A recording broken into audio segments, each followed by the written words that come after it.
They couldn't hear me. What's going on, everybody? Good morning. Good morning. I'm Nick Perro, not your dad, here on Sick of This Shit Publications, joined by two amazing gentlemen this morning. Um, First, my co host and friend. No, we save the best for last. We Dude, always save the best for Perfect, last. perfect. First, we're going to get to my friend, Walter Ryan, our level 36 magic user, kicking ass today. Good morning, Walter. It's Good morning. really good to see you, and I'm glad we didn't miss this week. Yeah. I Yeah. miss the days. It sucks on the days when we don't get to talk.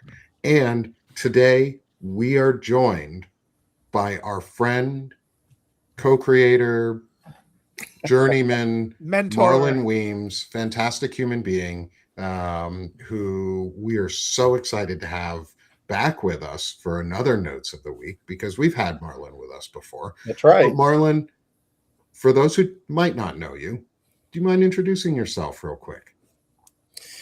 Sure. I'm Marlon Weems. I am the publisher of the Journeyman newsletter on Substack, and I was born in Little Rock, Arkansas.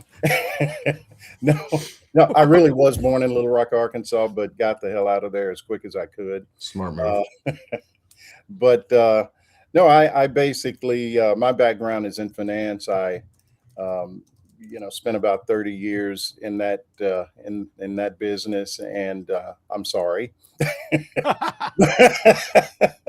No, yeah. The last decade or so was spent on Wall Street, where I ran a couple of small trading operations, and now I'm in North Carolina on a little island about I don't know, an hour or so from Wilmington, North Carolina. Thanks. Awesome. Welcome back. I'm excited to have you with Yeah. us again. This is going to be a really good conversation. I don't know if you've been here since our newer format, but you have seen the behind the scenes Yeah. thing that I just did with all of the different screens that we've got. Is we've got your artwork, we've got notes, and we're just going to chill out for a moment and just decompress some of the latest before we get into the notes because there's been a lot that's gone on A little in bit. the last week.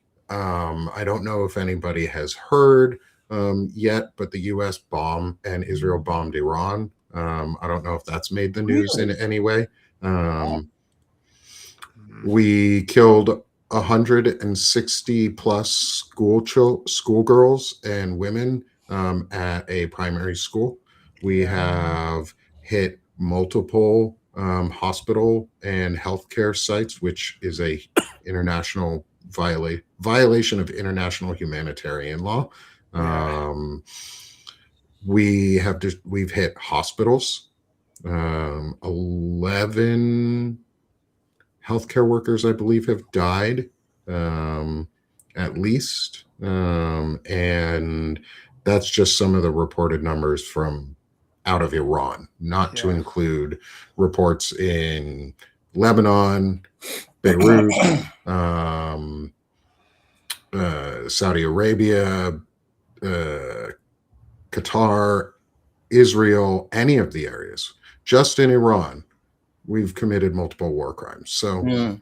welcome to the beginning of whatever the Otherwise, fuck everything's holy fine. war Yeah. we're in now, to another Tuesday in the beginning of the end. Yeah. How are you guys today? Yeah. Yeah. I'll tell you, Nick. I was just listening to that, and I wonder.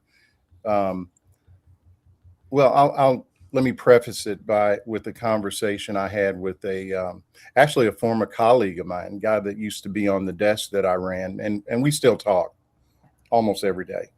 And he's ex-military, and so he's and now he's a C-level guy in like a biotech firm or something, but he's still got those connections.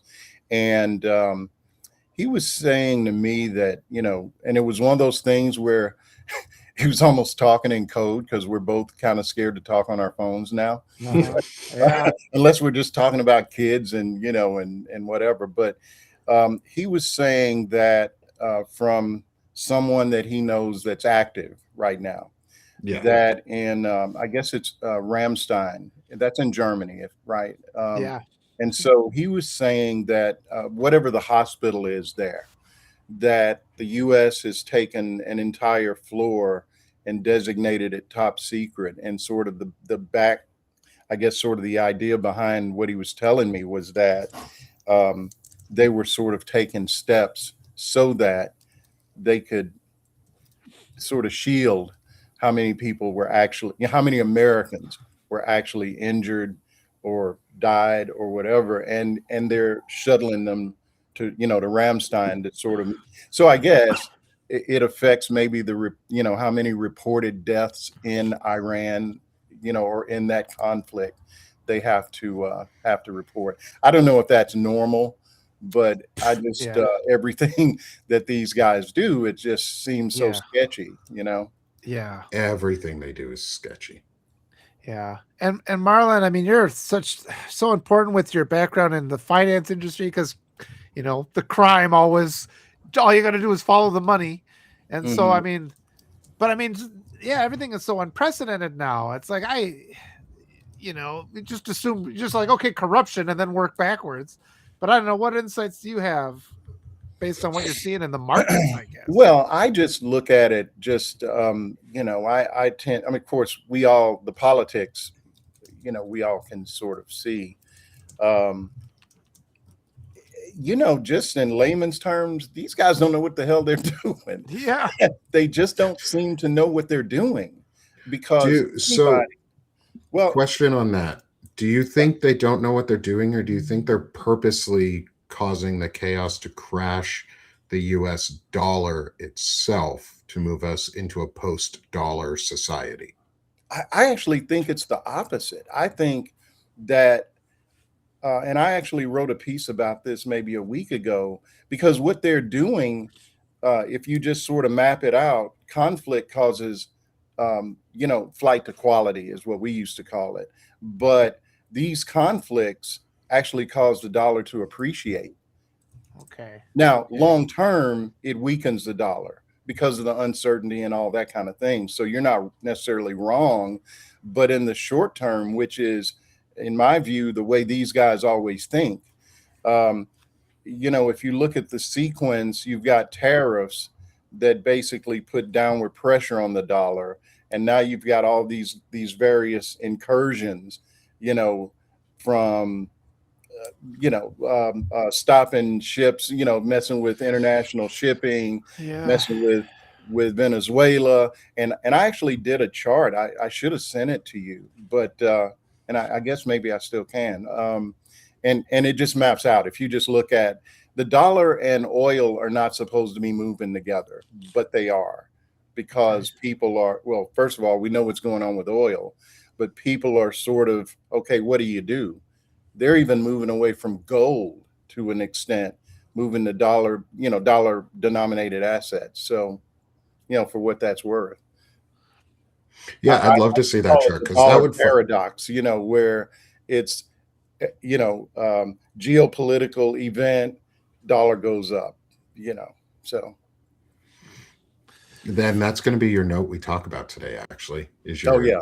Is the dollar paradox, because that's going to Mm, be that's really interesting. And because my thoughts, because we're crypto for them at least is their future or their current system of transaction, Yeah. and how mhm. they get away with most shit. But it's also where they have hidden hordes of wealth. And if they can create mass adoption, then those hidden hordes of wealth exponentially increase because they're the owners of a mass appreciated market. So what would you think about, like, do you think they might be just doing both? Whatever Because happens to these make them the assholes most are money. trying to I make mean, money I off just, of I'm in not, every way. there is so much crazy going on with these guys. And it just sounds to me, or seems to me, it's almost like you got a room full of guys with all these harebrained schemes, and this is Hmm. their opportunity to like give it a shot. So you Yeah. got Howard Ludnick, Secretary of the Commerce. I know the guy. I've met him many times. Friend of Well, Epstein, and I should say Howard Lutnick.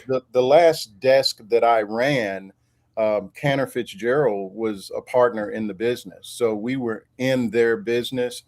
I was on the second floor, and their trading operation was on the third. So, I interacted with those guys.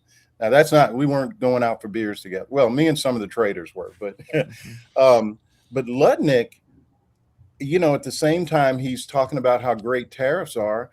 His firm that, he was the CEO of, well, now his sons are running it, and they're taking bets against tariffs. So well, yeah, and it's not illegal. They're basically doing,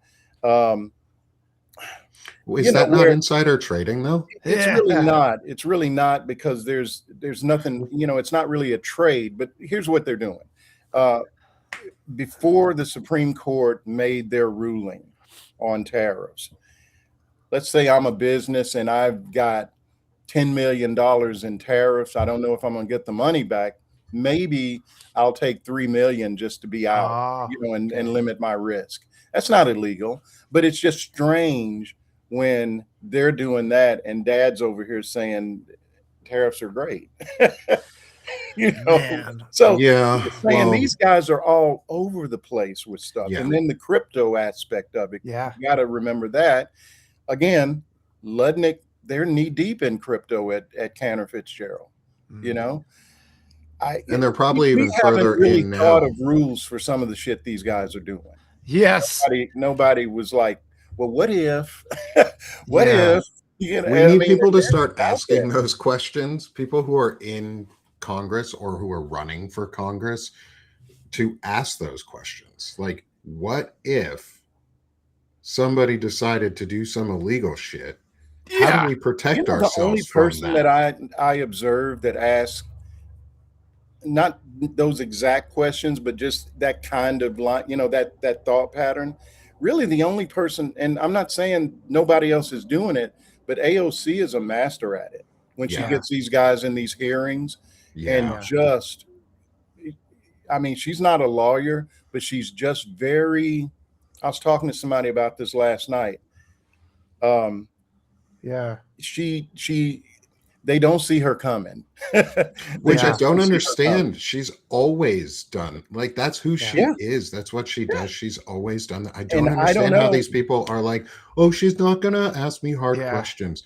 AOC does it in such a way. Questions all the time. Well, the oligarch media. In such a way that it seems like she's very nice and friendly. And then you're just all of a sudden going, wait a minute. Is that a noose I feel around my neck? Yeah. See, men need to learn how to question from women like AOC and Jasmine Crockett and Melanie Stansberry and some of the other incredible, powerful women in Congress. Well, we got to push back too, because that oligarch media they always push their narrative about how she shouldn't be taken seriously.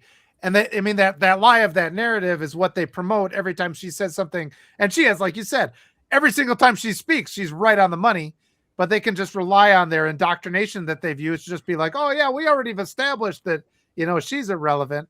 So to get what Nick was saying, more of us have to be standing up and sing her praises to fight back against that messaging. This same friend that I was just referencing a minute ago, that was sort of his approach or his view. And again, like I said, people do not see this lady coming. Yeah. They think, oh, she was a bartender. What could she know? Well, at the same time, this woman, AOC went, I think, to Boston College. Yeah, she's really she has a really good education. Oh man, I think she was like summa cum laude, like in economics and international. Put it this way, she's no dummy. Yeah, she's smart. Yeah. And I think, and you know what, it really says something in the sense that they look at her and they see she's pretty. She's young, and she was a bartender.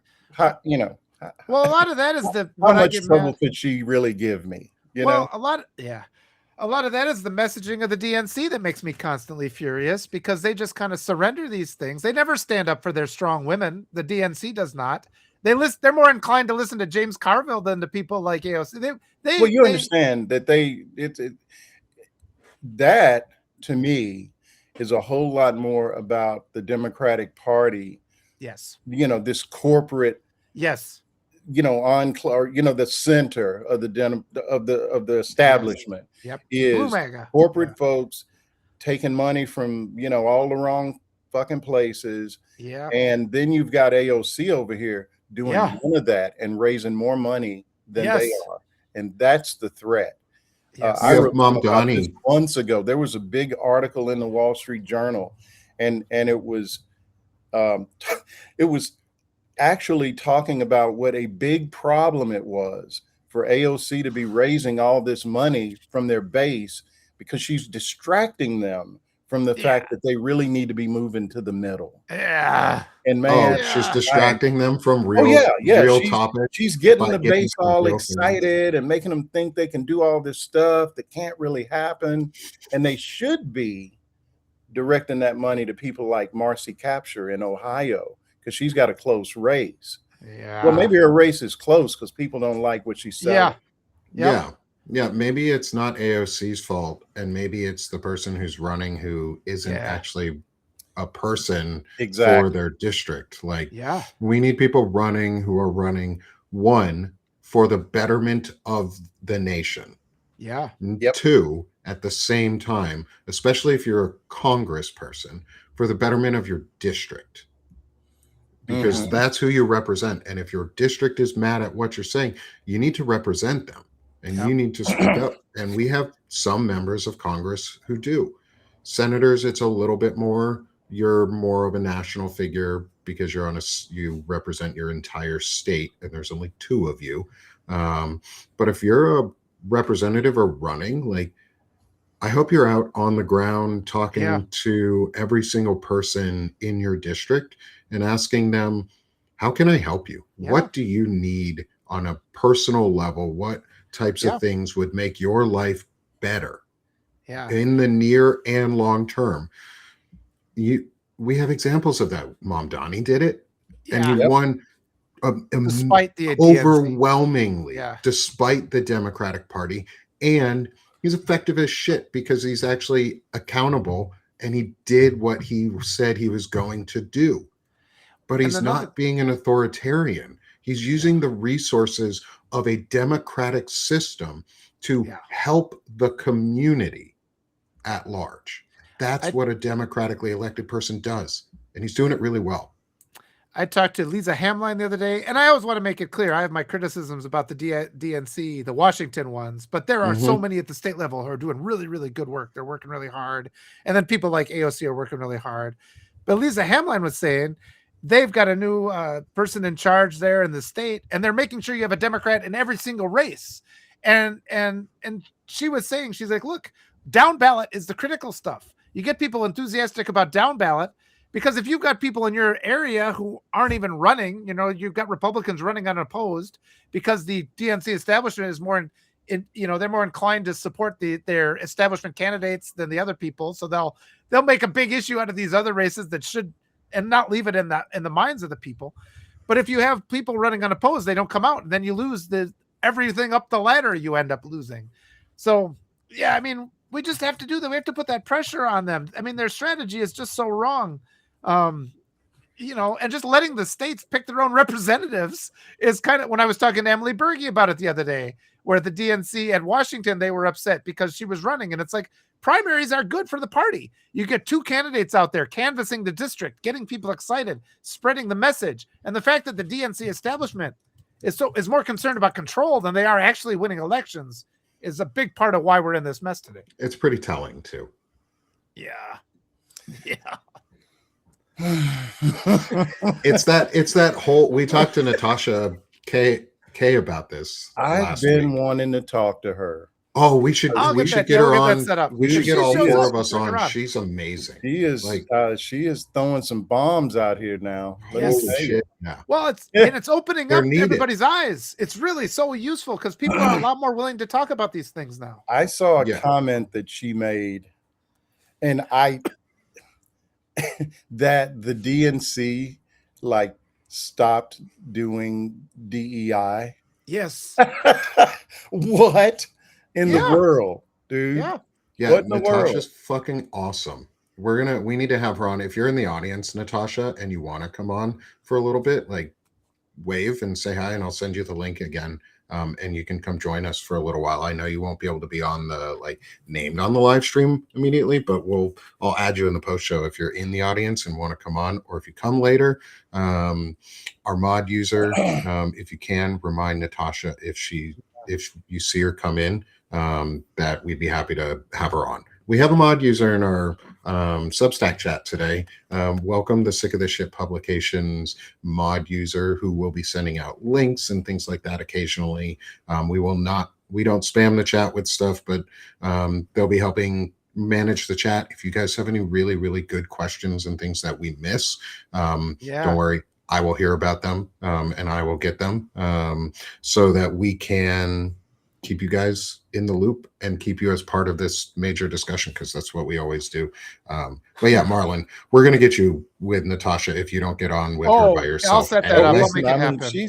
She actually subscribes to my newsletter. I'll reach out to her. But I was thinking about this last night. I'm like reading some of the stuff she's saying, man. and I'm just like, you know what, these guys. Yeah, I mean, racism is alive and well in the Democratic Party, and there's Yeah. no wonder James Carville is out Yeah. there talking like a fucking asshole all the time. And he's now Drives away supporting votes. Alex Vindman and stuff, and I find that just despicable that we Now, continue. why do you say that? Because he's a racist and a misogynist. Oh, you mean James Carville? Yeah. James Carville, yeah. He's a despicable human being, and we shouldn't be listening to him because he pushes voters away. Yeah. And he pushes people who are alienated away because they Yes. see an old white dude telling women, Yeah, no, you telling us shouldn't we be shouldn't running. be woke and all this. Yeah. Just Like, it's really fuck him. exhausting. Fuck Carville. Like, Yeah. I'm so tired of that dude.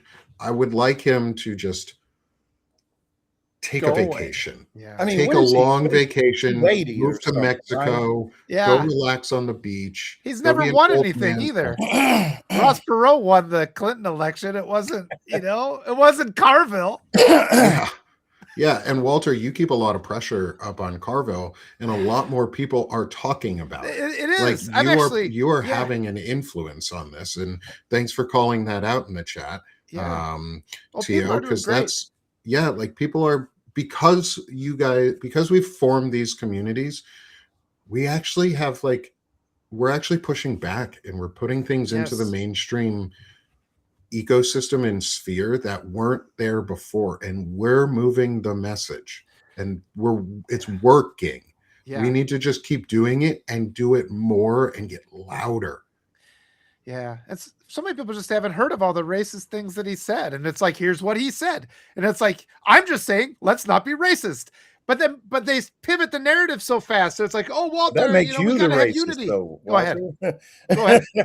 Stop talking about racism. That's racist. Oh, yeah. That's Wasn't racist that to the talk case? about racism. Well, I would I've say like always the hated electability that. thing. I'm like, the word electability is racist. You have to quit saying electability, Well, Democrats. Yeah, that's yeah. That's just yeah. like, I mean, they're all that. There is so much about some of these establishment Democrats that Oh, man. really just, especially Hakeem Jeffries. Oh, He won't even say Fuck. now that Democrats won't support this 50 billion that Trump Yeah. is, gonna. And I don't know what 50 billion does when you're spending $1 billion a day. What does 50 billion do when they already have $1 trillion Yeah. budget? That's not audit friendly. Like, the military has never once passed a budget audit. Nope. and then you're like, hey, can we give 10 billion to teachers? Fuck no. It's like, wait a minute. You won't give it to Can we teachers. You spend, won't give it to like, kids, but you Let's hand it spend over like to. $5 billion a year on healthcare. Yeah. And that would pretty much cover the entire US, I bet. I don't know if that's the right number, but well, we it's more than that, but it would help. Like, it any would money in a help. good cause. Yeah. at least that would open up the door to free Well, they just health for instantly like give you that taxpayer-funded hard no. healthcare. Anything that's humanitarian is just a hard just, oh, I'm tough on helping kids. I'm No, tough on man, it's housing radical. veterans. Rugged That's individualism. radical left shit, man. That's you know, That's radical empathy. all that, or you know, helping people No and wonder we getting lose. where they Yeah. can get Jesus was too insurance. woke, man. Yeah. Jesus Oh, was he too couldn't woke for make these it. He guys. couldn't get. Jesus couldn't get out of a primary.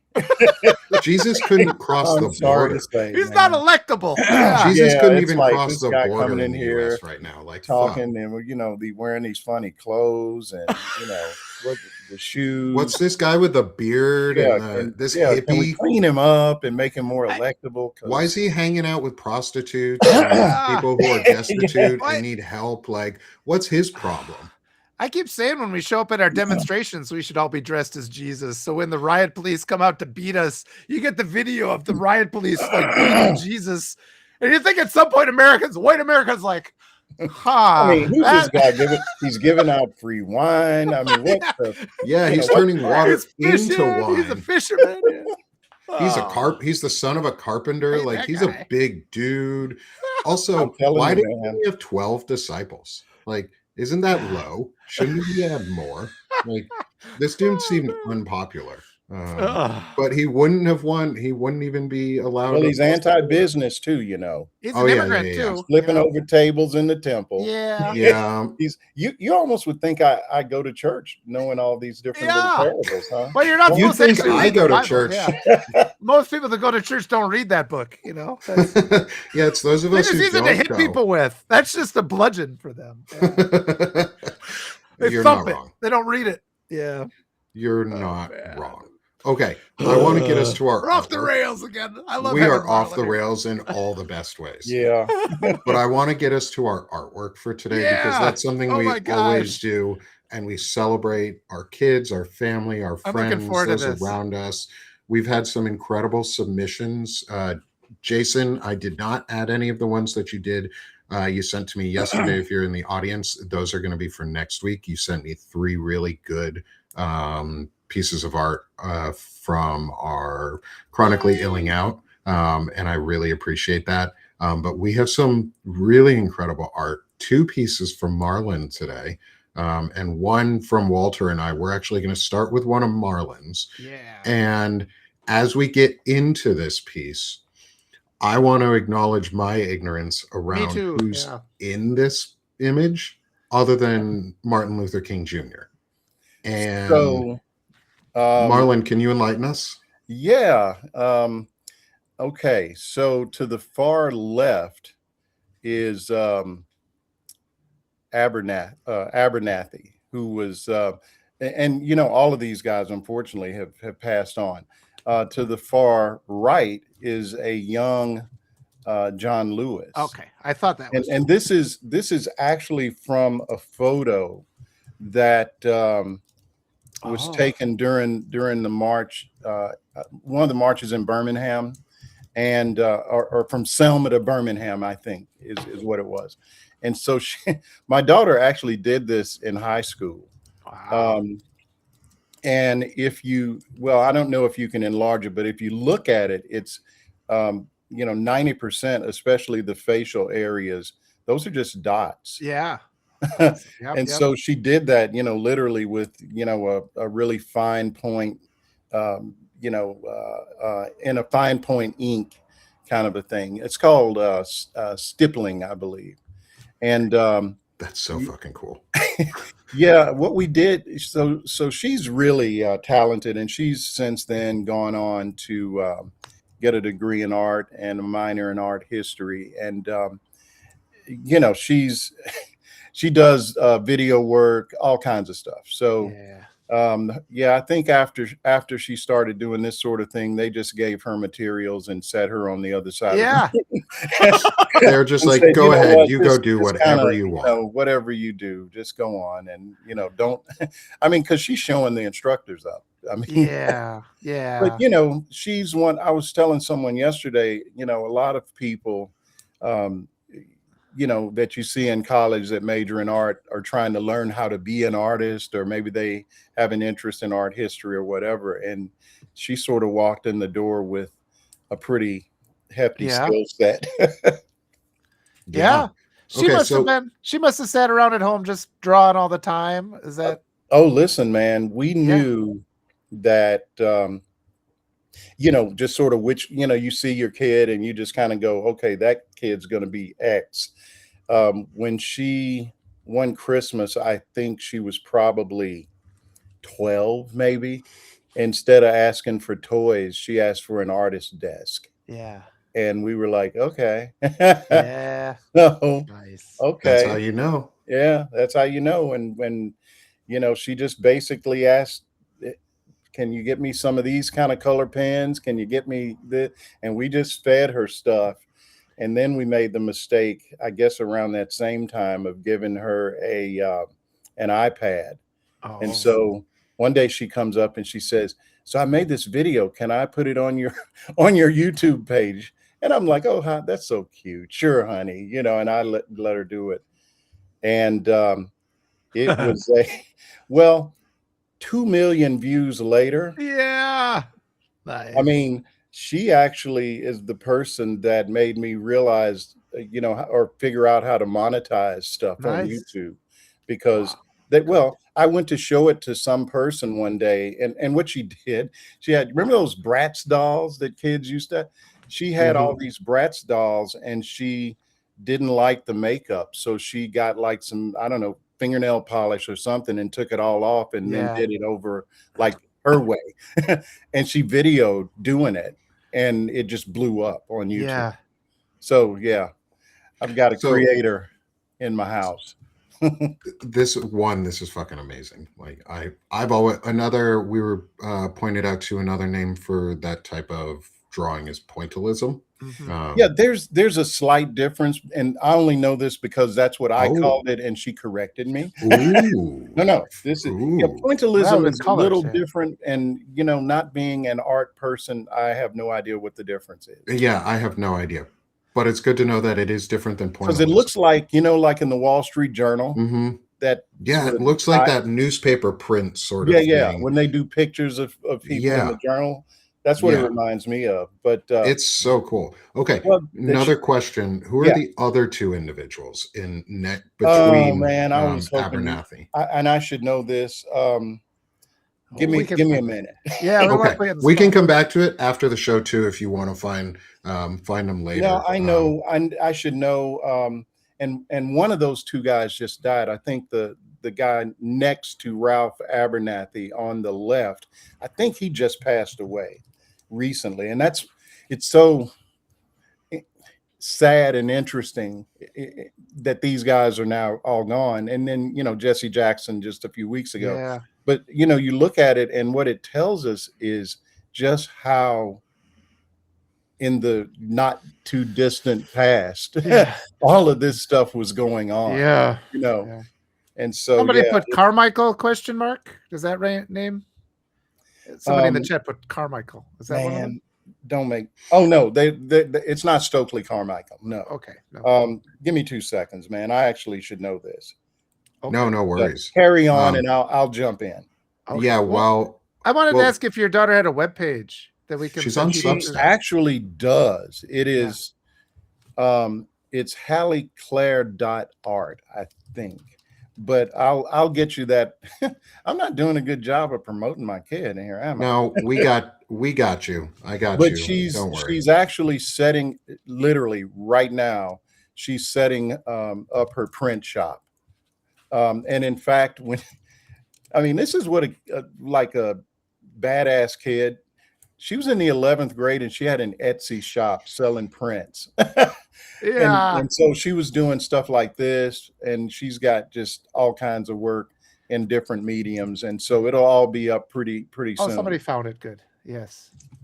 I found a whole bunch Yeah, of I Haley made sure Claires. to. They were none of them looked right. Okay. Yeah, I made sure to find her That's so Substack page, wonderful. and I'm I actually just going love to it. I Yeah. put up in the top right hand corner here for everyone is a link to her Substack.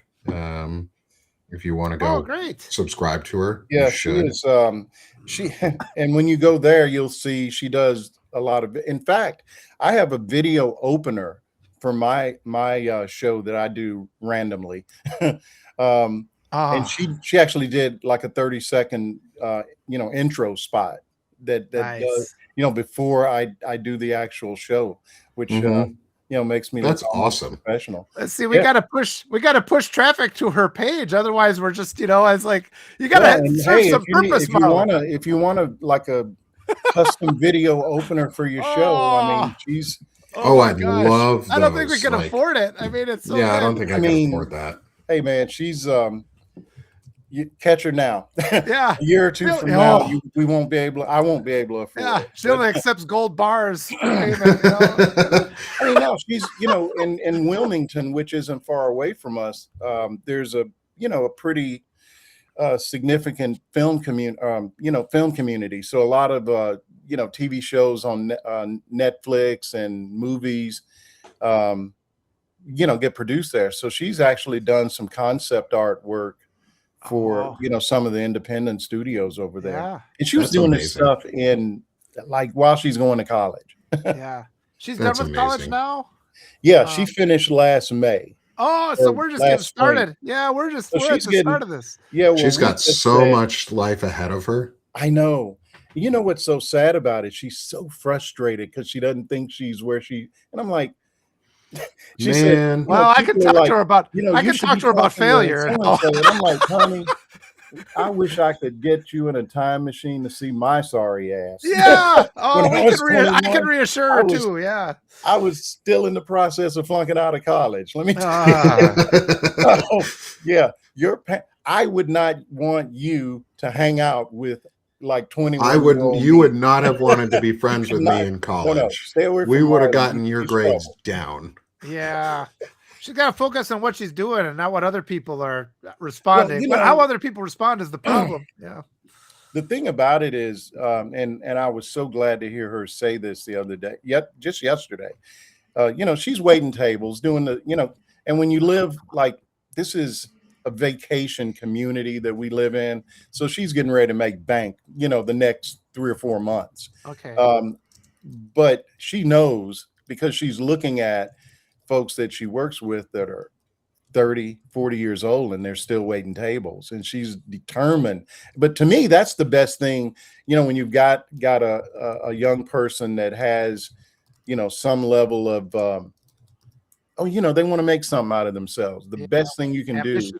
is put them in a position like that. Number one, so they learn how to work hard, but number two, they can see where they'll end up if they don't Yeah. get their shit together. You don't want to be a 40-year-old bartender. Yeah. If you don't, I mean, look, hey, no shade, but if you can do something different, if you can put your skills to work in a different way. Did you say she has a Substack too, or not? She's Yeah, on Substack, yeah. Oh, we'll Yeah. have to find her there. The Yeah, QR just, code in the top corner here is her Substack. Oh, And thank you. I'll include her link in the post show, as well Man. as for anyone who wants to be able to see them or even like access them as images. All of these images that are from our artwork, so we've got 3 more still to go, will also be included as always in the post show notes so that you can see the artwork, you can view it, you can share it, spread it. But the biggest thing is subscribe Yeah. to us, but also subscribe to Hallie Claire. Yeah. Subscribe and see her work. Please and help, do. We'll have to build bring her on. Oh my God. I yeah, want to that talk would to her be about so AI. fun. About AI. I I wanna bet talk she's to got her thoughts about on her AI dad. art. Yeah, she does. That Because was an easy guess. Yeah. well, no, dude. I mean, it's I use because I do a lot of charts, and I can the for somebody like me, the beauty of Chat GPT is I can take like data from BLS, for example, or Fed data, and I can load it up into Chat GPT and say, take this 1 year chart of oil and make me a chart that looks like Bloomberg, and it'll just do it. Uh-huh. Yeah. So for me, it's almost like a person that I don't have to pay, which is the problem. But Yes, for a one-man operation, it's a godsend. it is. Same time, you don't want it to like replace everybody, because these guys aren't going to, Yeah. the ideal would be if AI really, really gets to that point, Yeah. that's when you start talking about universal basic income, Yeah. and you make up Mhm. for people, and it allows people to be creative and sort of do their own thing, and you know, Yeah. We but they're want not we going to want do. AI doing our job, not doing our art. That's kind of the thing everybody always Oh says. It's no, like, yeah. no, dude, I would never. Yeah. And Yeah. it's not very good at it. I mean, I always see these, and it's dudes with 5 fingers on their, or, 5 Yeah. fingers and a thumb, and it's all weird looking. What really Yeah. gets me is when I'm on, like Instagram or TikTok, and there's this video and there's this voice that, it's the AI voice Oh, narrating yeah. something. I just can't stand that, man. Yeah. It Yeah. really bothers me. And I don't know. I've seen people that put in a whole lot of work, and it's just like, if I'm an artist, I would not like that. Well, you instantly tell. I mean, it's got that uncanny, I call it the uncanny valley kind of effect, where it's just like, that's just not something about AI art always just makes me feel creeped out. And you look at this and you're like, oh, that's just beautiful. Yeah, human hand did this. And Let it's me just tell something. you, by the time she got even to high school, um, there's a book that Malcolm Gladwell wrote called, I think the one is Outliers, and he talks about, the 10,000 hours. If you put, Yeah. so like the Beatles, by the time the British invasion happened and Yeah. we thought they were brand new, these guys have been performing together for 10 or 15 years, Yeah. right, in the red light district, I don't know, in Germany or somewhere. This kid basically taught herself, Yeah. okay, and the way she did it was YouTube. Yeah. Go on Yeah. YouTube, how to Yeah. draw hands, and she would just spin. And I got to tell you, the other Yeah. side of the artist is they are mercurial. And she, so you got this little kid, and if she drew an eye and it was like even slightly, you know, Yeah. not symmetrical or whatever, oh my God, we would just be like, Oh, I please. cannot wait to show you my No, you could hear it what I've got. coming, dude. Just a rant and a screaming fit. Yeah. But Ah! Marlon, Tearing I up can't paper, wait. and and we're just like, honey, you're 9. Yeah. Yeah. You don't have to be perfect. I can't wait to show you mine. My daughter is learning to draw eyes really well right now, Mm. and teaching herself how to draw them. And um, Yeah. like what, Nice. what she got a pic. She has like 6 or 7 eyeballs that she drew, Mhm. but like we'll get to it here in a minute. But she is always afraid to draw the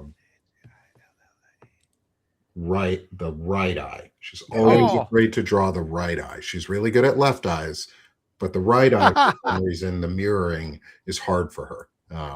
And so I keep being like, okay, you've drawn all these really great left eyes. Now give me a right eye. Okay. See, and to Let's- me, that means nothing. So I'm over here like trying we're- to this line, trying to draw a straight line, and so that's a little Well- too advanced for me.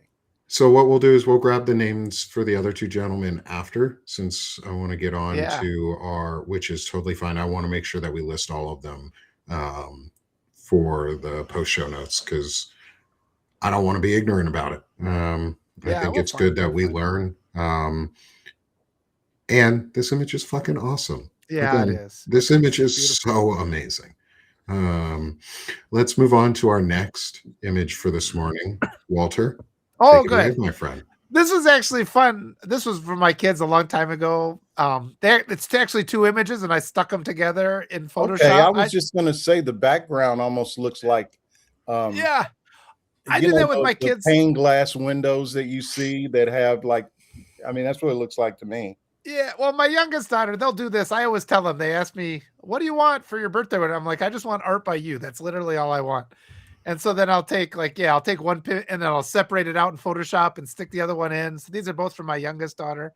And I just like the colors. I'm just one of these, I'm always gravitate to this, like, let's put these beautiful colors. It looks like watercolors. That just the sight of that makes me feel happier. So I use them in all my featured images. So I guess like, but my kids are still happy to do it because they're still small. I mean, you'd How go old are broke your trying to kids? pay your daughter, Marlon.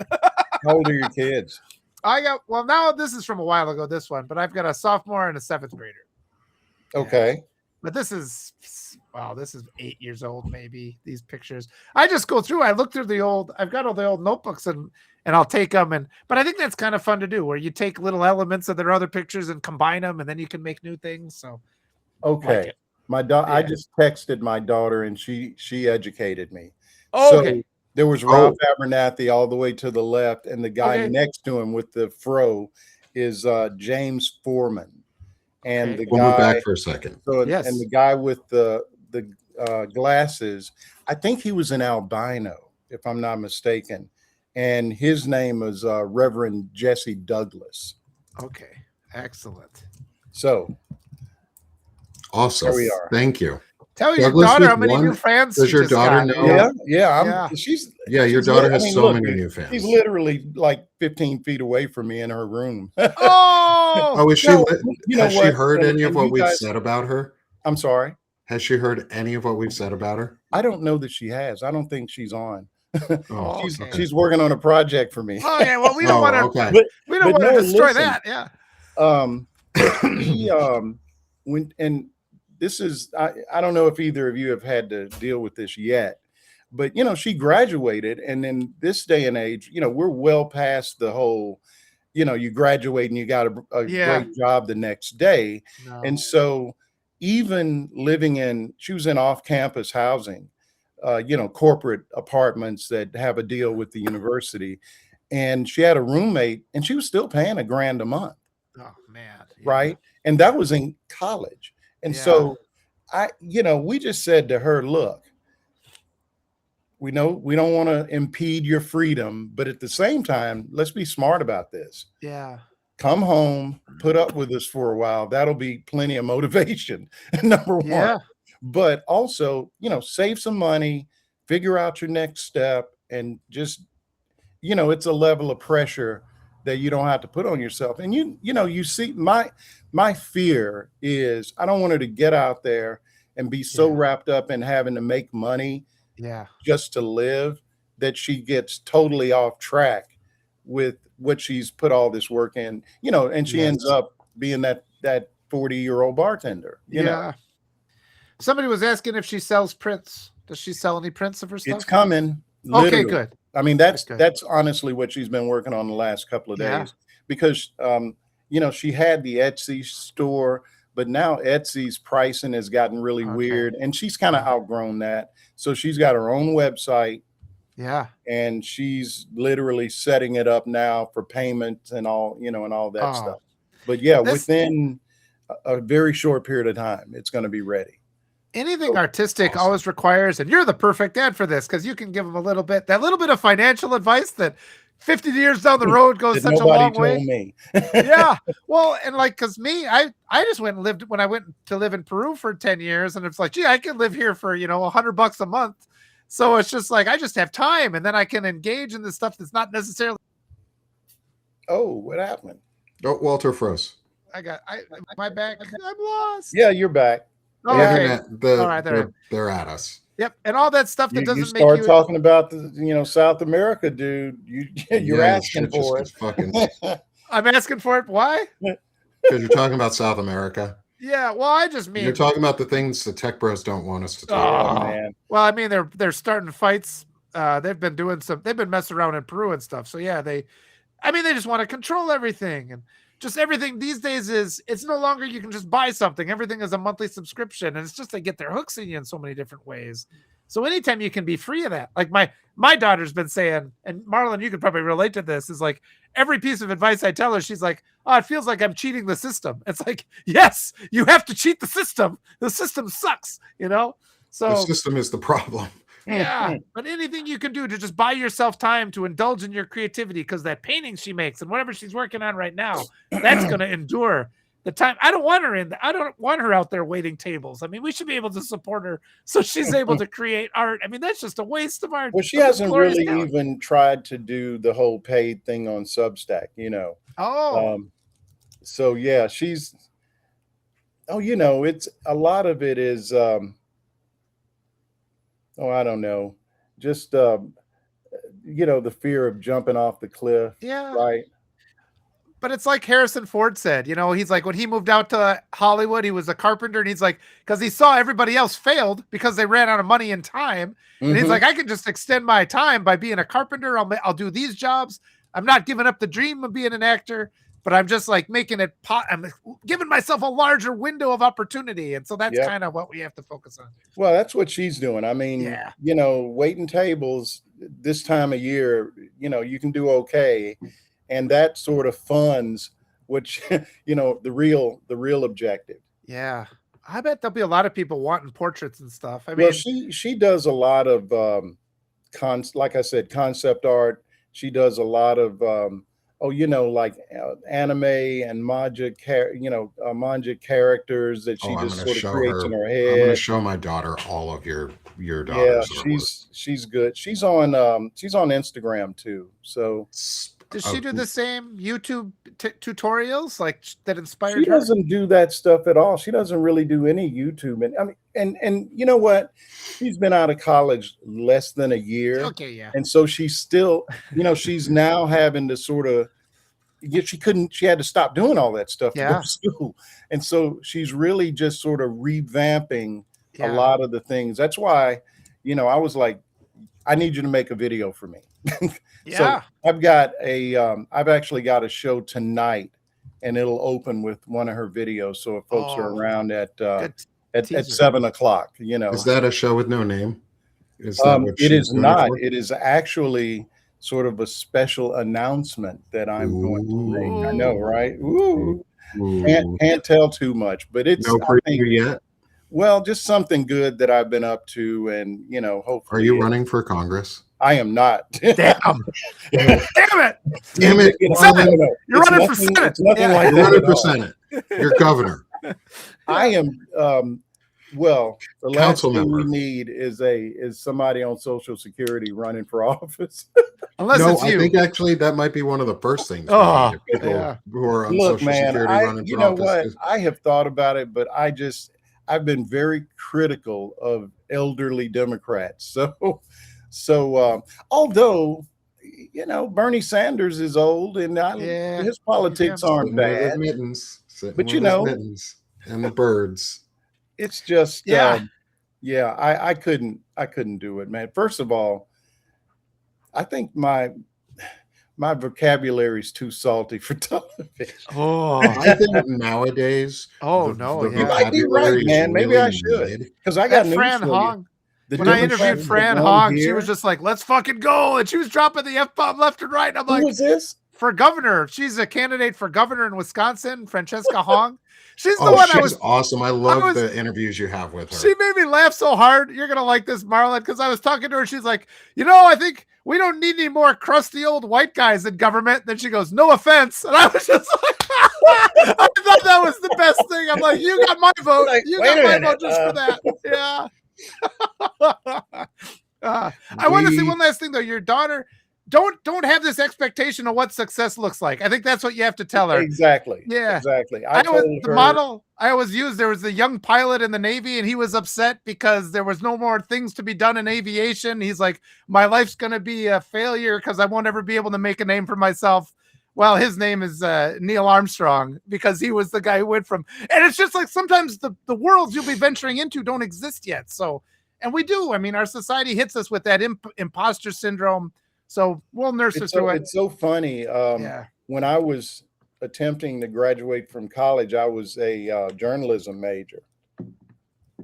And one of my professors said, because I guess at the time, and this is in the 70s, I wanted to be a cameraman. And the guy said, somebody will literally have to die for you to get the opportunity to do that job, because cameramen, they might do it for 30 years, right? Yeah. And so this was, obviously way before the technological explosion that we've seen over the last couple of decades.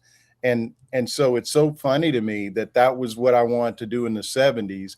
I end up just sort of serendipitously I hope I said that right. Yep, you're In perfect. in finance, and then up on Wall Street all the way back around. And now what am I doing? I'm kind of writing like a journalist, you know. Yeah, yeah, So it's funny, man, how life you just kind of go with the flow, right? yeah, absolutely. Bringing it back to our artwork here, this kind of reminds me of going with the flow. Like just a hot air balloon sort of Yeah. has to go with the flow, Yeah. with the wind, with the current, with the air. And I like the layering on it because it reminds me Yeah. of two stained glass windows on top of each other. And I think that's Yes. really cool. Well, it's fun to do this with your kids' art too, and just like play with it a little bit, and like, ooh, they get all excited by it too when you see it. And most of my Mhm. stuff is like I do all my little sketches, and I have all these folders, so I use the same things over and over and rearrange them because I'm trying to rush to make it for featured images. So, yeah, the more you can do this and revisit the work of your kids, you don't have to look at it once. It can be living art. I think that's really fun. And we're going to have this will probably show up on a Diogenes Club title screen at some point too. Good. Good, Um, yes. Diogenes. Yeah, Explain Yeah. that, please. it's from So the Sherlock Diogenes. Holmes. Oh, let me explain it. Oh I yeah, love go that for it, story. Walter. Go for it. In Sherlock Holmes, it's one of my favorite things from Oh, I Sherlock know. Holmes. Okay. Yeah. Well, and because people don't know this because he's like at some point Sir Arthur Conan Doyle's like we got to give more humanity to Sherlock Holmes because he's always so perfect. Oh no, we lost Marlon. What Are you happened? still there? Okay. I'm- Oh, you're back. You're back. It's the tech Okay, bros. They've been what messing with happened? us all day.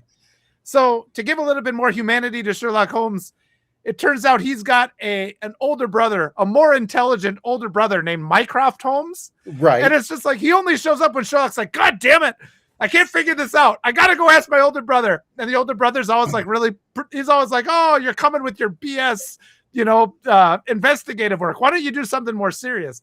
But he's like this real curmudgeon, his brother, is Mycroft. Mycroft. And he So, created this thing. Kareem Abdul-Jabbar actually has written a few books where he is writing not about Holmes, but about Sherlock, but about Mycroft. Oh, that's awesome. I didn't know that. Yeah.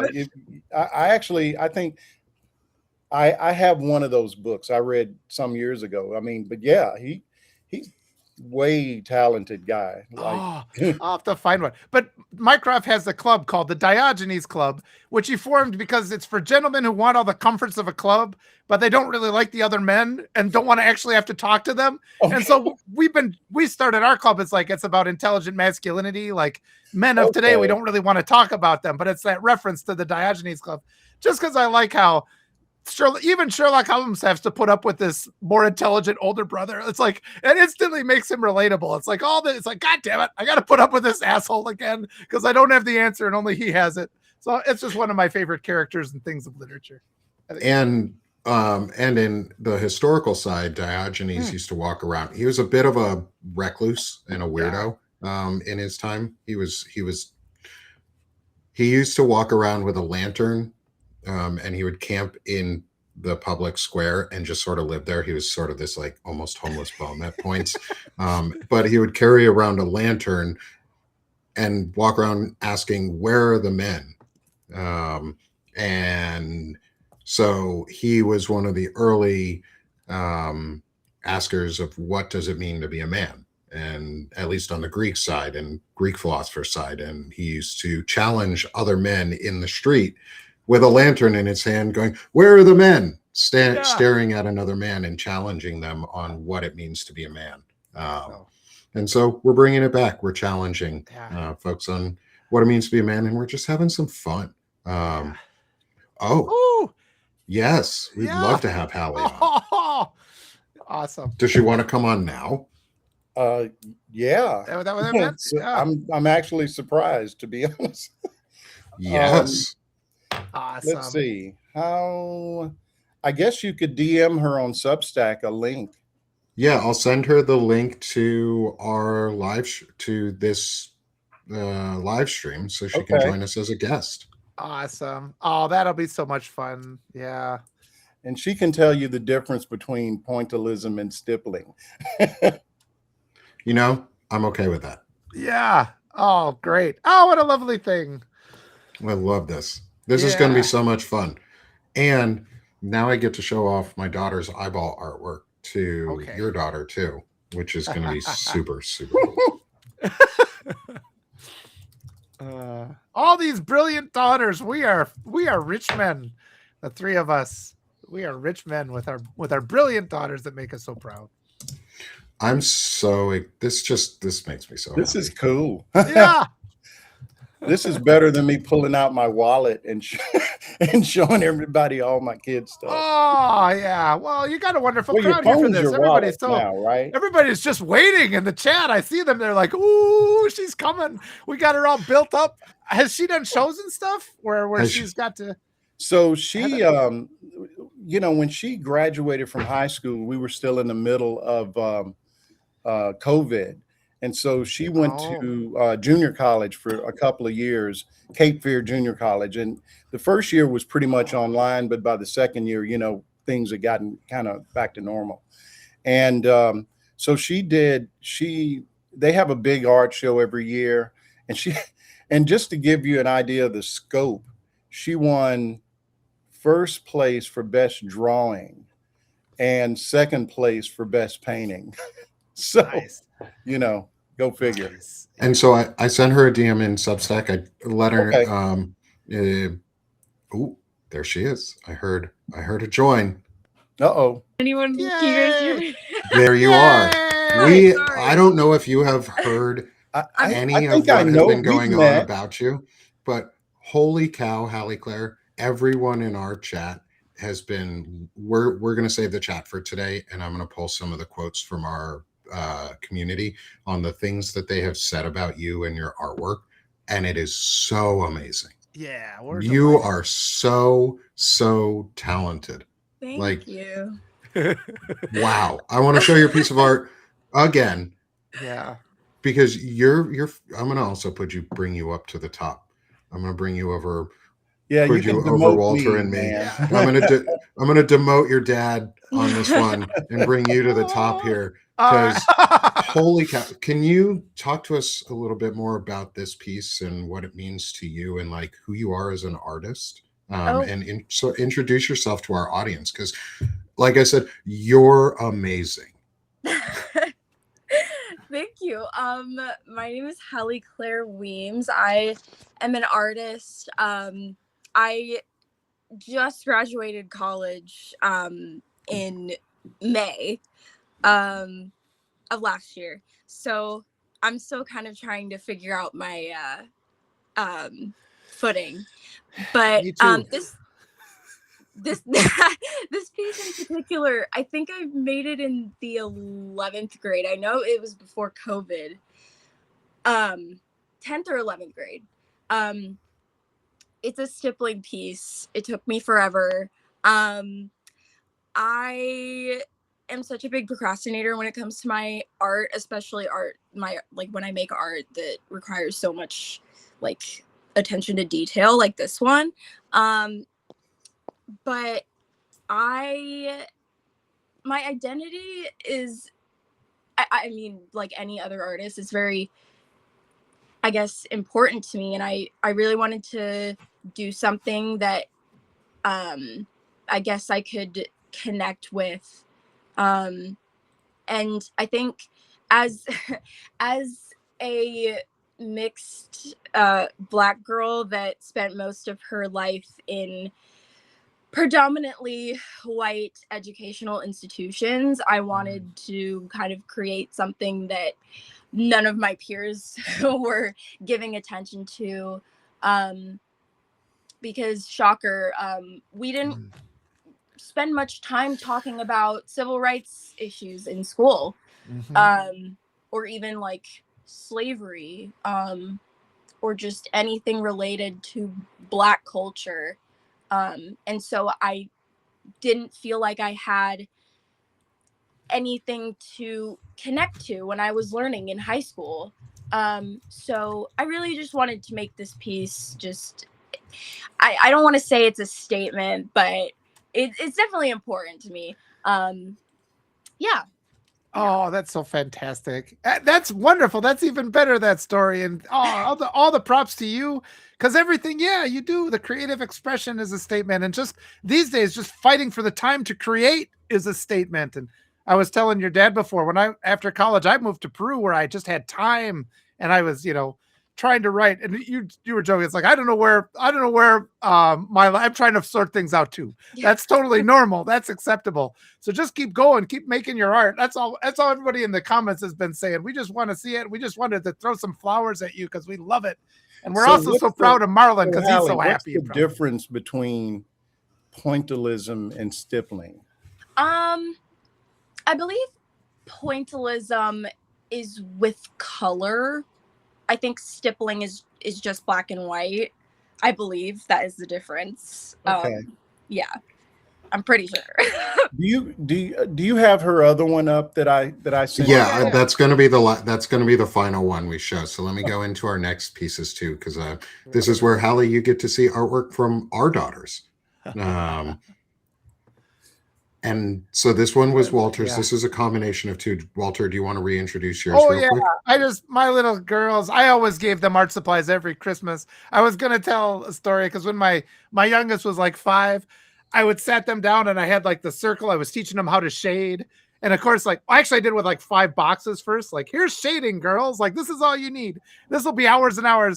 And they got, like, my girls are little perfectionists. So they got so mad. They're like, threw the paper away. And like that very first night, I showed them the sphere. And finally my eldest came up to me and she's like, here. Like, and she'd done the sphere perfectly. And it was like, after just having a temper tantrum because she couldn't do it. So I always tell them, my only thing I ever want from them is art, and then I'll do things like I'll scan it and I'll use Photoshop and I'll cut the pieces up and I'll make new pictures for them. So it's just kind of a way to have art stay alive and have it keep cycling through because I use it in my featured images. So we were saying, though, it's like I was trying to tell Marlon to do that with your art, but of course he couldn't afford it, is what I was saying. He'd go bankrupt trying to make what your art is worth. So that's the story behind this. Oh my gosh. The amount of times I have like almost rage quit art. Oh my gosh. I can relate to that on a spiritual level. Yeah, oh my gosh. It's so cute. And then you're like, no, it looks great. No, it's horrible. They throw it away. And it's just, but yeah. I've had to rescue artwork. From being thrown away. Flatten it back out. And I mean, I'd always just go to the dollar comment. store too and get pens and markers, and just the house is always be full of just art supplies everywhere. And sitting down and making art with your family is just so much fun. Yeah, that's awesome. I'm going to move on to the next one. This one's from my daughter. These are a collection of eyeballs that she has been working on. Let me tell you, dude. Hallie, I heard you had a thing for eyeballs. And I'm so glad that you get to see this because my daughter has a thing for eyeballs, but she only draws the left eye and she never draws the right eye.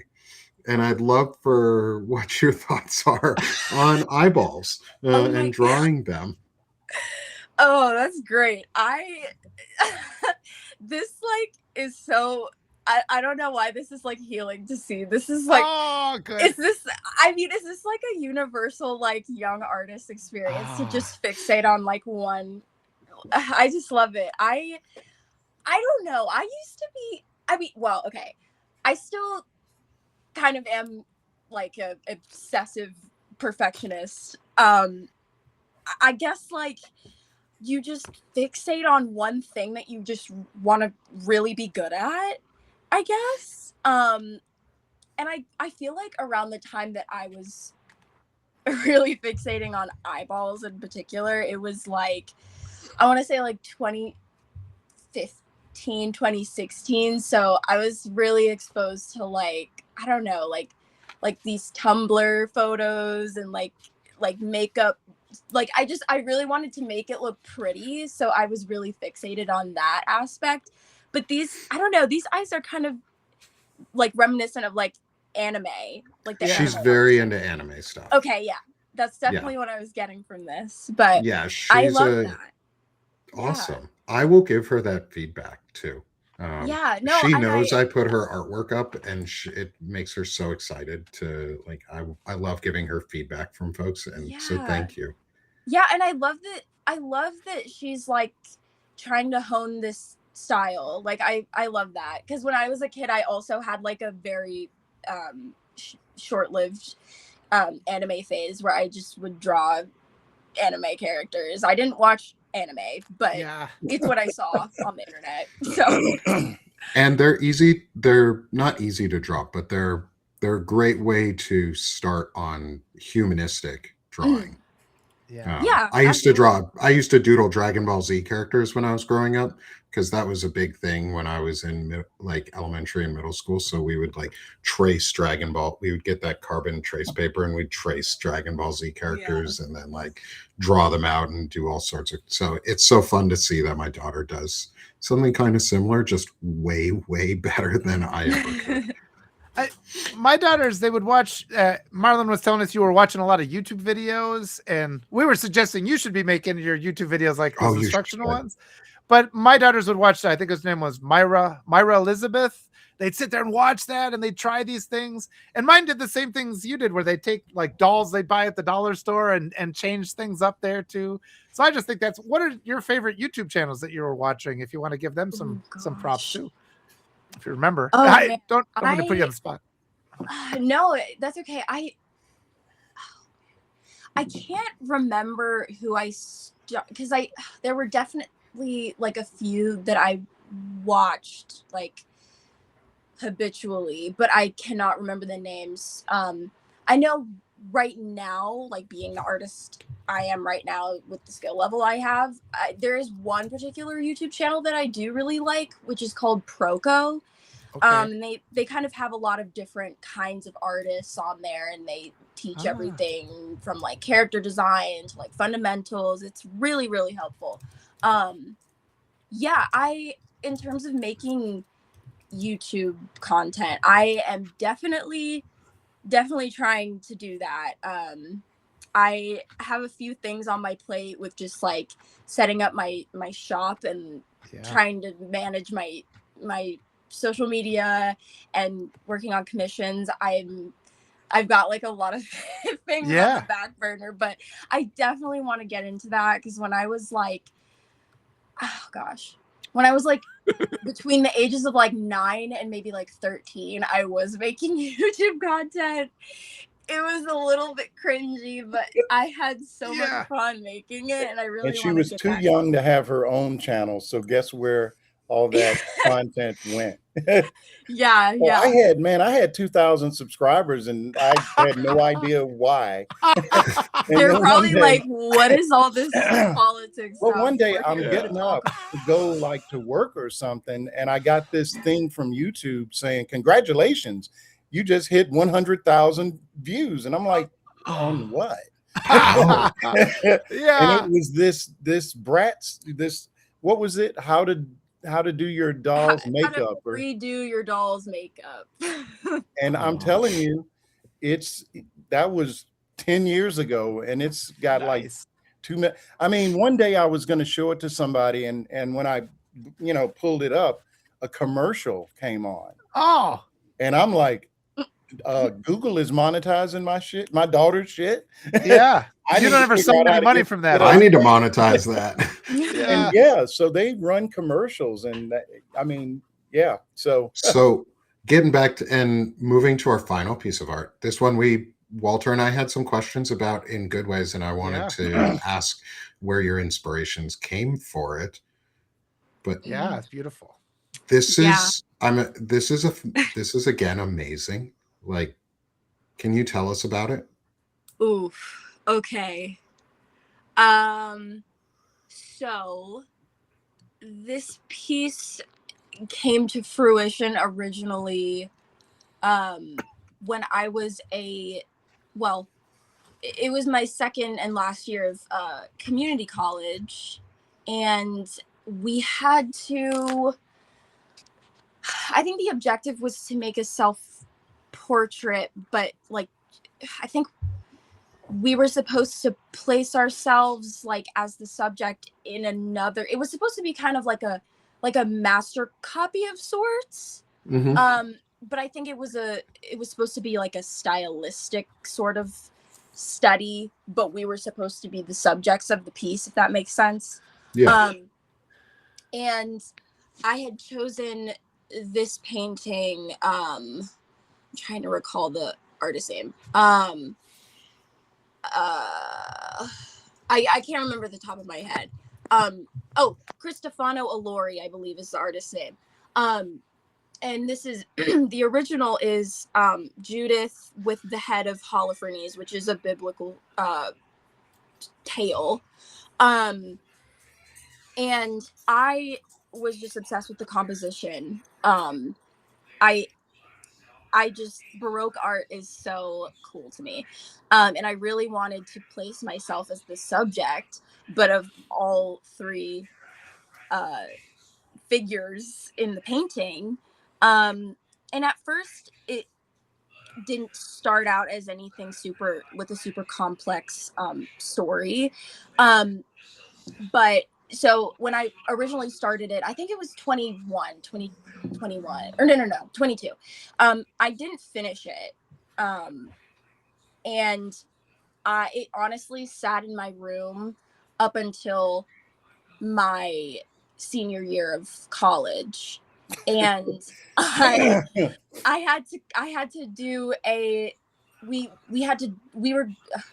were tasked with doing a senior exhibit, and I had to come up with something, and I was like, you know what, I'm just gonna finish this piece. Like, it's staring me in the face every day. Like, I need to just finish it. And so I decided to kind of make it into a story about identity, because the story of Judith, I'm going to paraphrase because I'm a little foggy on the details, but she sort of reclaims her liberty by slaying Holofernes, who I believe, I think he like had destroyed her village, or like something like that. But it's a statement of a reclamation of liberty and power, and I wanted to sort of capture these I guess multifaceted aspects of my own identity, and I wanted to reflect that in these figures, because each figure in the painting has its own sort of symbolism. And it's simultaneously, to me, sort of a timeline of my evolution as an artist, because the main figure is the first figure that I had finished in 2022. And then I believe the head is the second figure that I had finished. And then the figure in the back is the most recent figure that I had painted. And you can sort of see like this difference in skill level when at least I can, when you really look at the figures. This is definitely one of my favorite paintings that I've ever done. So yeah. I can tell you that every single person in the Yeah. audience is just either smashing the heart or saying Yeah. amazing things about your piece of art. Oh, This throw is you some so love. this is so beautiful. Thank I you. like just watching Marlon too, you just had sitting to there, write happy like a dad. Yeah. thesis or something, remember? And I can't even try to word for word, but it was like you described like the meaning of each, what each one represented. And me with my limited artistic knowledge, I'm like, all I know is homegirl on the right is looking at you like, what have you done? What have you done? Yeah, I perfect. mean, the handmaiden, she sort of symbolizes like being witness to this sort of like it's an atrocity seeing someone behead another human being, but it's almost necessary. Like, it's like bearing witness to this change that's happening in front of her. Yeah. And honestly, that figure in the back is who I resonate with the most. And I feel like she's sort of looking at, the main figure, who's just so stoic and dominant Yeah. and staring down the viewer and is sort of in awe of the actions that Yeah. she's committing. Yeah. Holding Yeah. a head is a power move for sure. I mean, Yeah, it's sort of like that's a statement there. It's a statement. So I had the Well, there's I just this. wanted, Yeah. dude, I just want to make sure that the head did not represent me. I'm like, okay, so what's the story with the head? I know Yeah. it looks like you, but It's good you're what thinking are you that. That's saying good to that me here? that reflects well on you, Marlon, that you're worried about that. It reminds me because I had the opportunity this weekend to interact with Kathy Griffin, Okay. a longtime Oh, comedian. yeah. And she was one of the first folks canceled by the Yeah. MAGA movement because she did almost this exact representation with the severed head and all of that.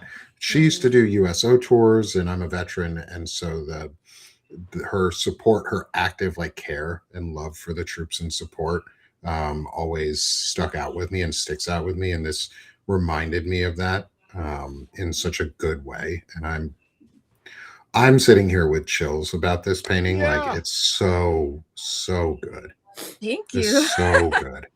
And you so the things that people are saying here. Yeah. We have a pro artist illustrator here saying years of art school behind me, and damn, I don't usually get amazed, but this. Yeah. Wow. Oh, I don't know. I don't even know screenshotted what that to one, say. dude. People are saying we need prints as soon as possible. Hey, we'll do. Yeah, Perfect. I'm on it. And that's what makes it feel so warrior, like a rebirth of oneself. Things like you brought so much power to this painting. Yeah. It's so amazing. Thank you so much. Yeah, I mean, yeah, that's really the message with this, is like sort of a rebirth, but also like it's sort of like a split between like identities, because I my identity is something that I've like kind of, I don't want to say struggled with. I use that very mildly, but it's definitely been something I've been trying to figure out as a young woman that's grown up in the situations that she has grown up in this current atmosphere as well. Very. You need to do just an art show, like a Bob Ross style art show. Just like stream yourself on Substack and stuff, just drawing. I've been telling you. You just people would love it. We should do a show together. Yeah. And I'll just you can talk, Marlon. I'll ask her dumb art questions. You know, we could just it doesn't have to be complicated. No, we definitely need to get you onto like a show and just have you doing art and just Bob Rossing it for now. And you would have so many people just watching you create, and it would probably bring them so much joy. Yeah. Like the joy that this will bring is amazing. Like we were coming up with all kinds of ways. Please keep creating. Yeah, we were coming up with all kinds of ways to monetize what you're doing. And it's like, because I've been trying to be a writer since I was 18, you know, and I was telling Marla, I moved to Peru because it was so cheap to live down there. Yeah. And it was just like, you just got to do these things and just gonna keep finding, like fighting. I say I earned money to support my writing habit is sort of how I put it. And so I've got a lot of ideas how you can monetize. And we were just like throwing them. And it's like, because there's all these opportunities for you. It's like, we don't want to overwhelm you with that, but we also want you to be compensated so you can continue to create this beautiful work for the world. Yeah. No, I feel like I'm in the same boat right now. I'm currently a server. And the way I'm viewing it is like, okay, this is funding my art endeavors right now, because thankfully Yes. I'm in the very privileged situation to not have to pay rent right now. So Perfect. We're all in Dad that. over there, No. like, well, now that you Every say creative. something, Every Okay. creative is in that same boat, and that is the boat you're going to be in for the rest of your life. I just got it, but we can support each other, and we'll do it. So Yeah. feel good about it. Ooh, I like Yeah, that. and if everything you you ever create is a wanna- victory. Something on Substack. I was telling your mom this last night. I said, so what would it be like if she did like a art show on Substack? You know, like a live stream. Yeah, And I don't know.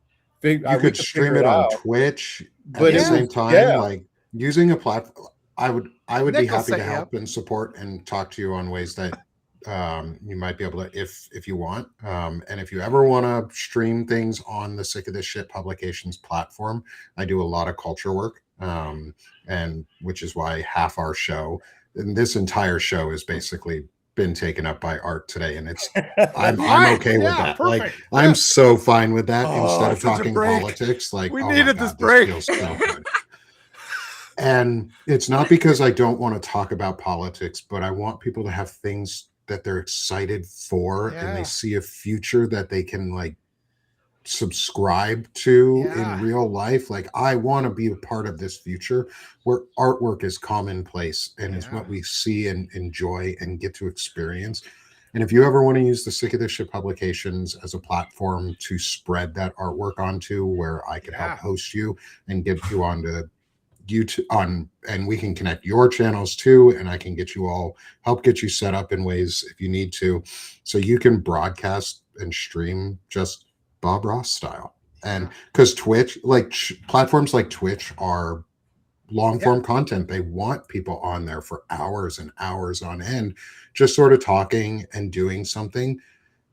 And art would be such a fun change for what they do on there compared to just watching video games. Like imagine just sitting there with a couple thousand people just watching you on Twitch. Like we don't have a huge Twitch audience yet, but I could see people being like, oh my God, I love just sitting here just watching this. It's like I want to add music and I want to add art and like creation processes where people can just sit down and listen to long form media like that, because the attention span in America is not short. We're purposely being told that we have to do things in 7 seconds, but people want long form content, or else 350 people wouldn't be listening to us right now. Like there it is. And I have some suggestions. I have some suggestions for decapitated heads. We've got thoughts, and I would be willing to offer them. But if you don't want any of them, that's also fine too. It's not offensive to me if people say no. But if you want them, they're there. Because I think you should have a future, whatever it's going to be, and you have an amazing future to do it. No, I greatly appreciate that. It is. I was talking to my dad about this like yesterday. Actually, it's so easy to get kind of stuck as a creative, and it feels like there are so many avenues to promote yourself, yet it's like not sufficient enough in some ways, because I wrote something about this on Substack, kind of briefly going into this, but like on social media in particular, it's difficult because social media, it can be a very useful tool, but like platforms like Instagram and TikTok,